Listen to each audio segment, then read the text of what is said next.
Shooting of an unarmed African-American teenager by a white police officer in Wisconsin over the weekend has raised new questions about the treatment of blacks by police in the United States. It comes just days after the U.S. Justice Department released a blistering report on police conduct in Ferguson, Missouri.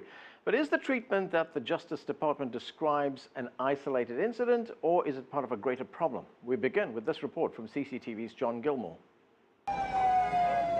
Protests and rallies against the police in Ferguson, Missouri played out in images shown around the world last year. Hands up! Don't shoot! African Americans were angry that an unarmed black teenager, Michael Brown, was gunned down by a white police officer.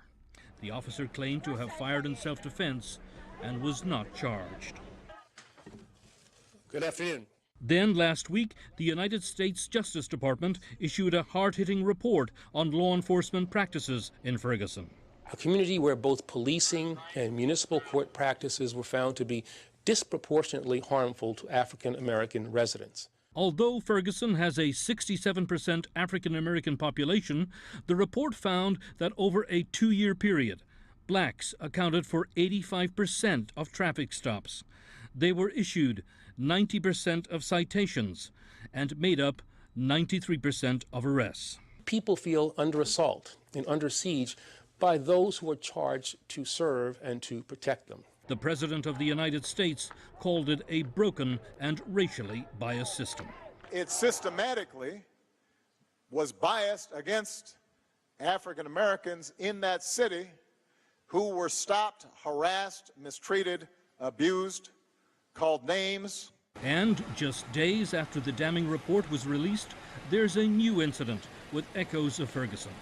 This time in Madison, Wisconsin, where an unarmed black teenager was shot last weekend by a white police officer.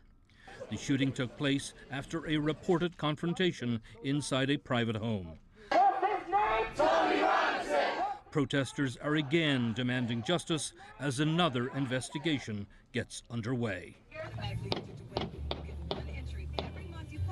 A dramatic shooting of an unarmed Mexican immigrant by police in Washington state last month has led to protests there too. Latinos are concerned over how law enforcement treats their community and question whether they are subject to racial bias. Are these isolated incidents, or does policing across the United States need a fundamental review? John Gilmore, CCTV.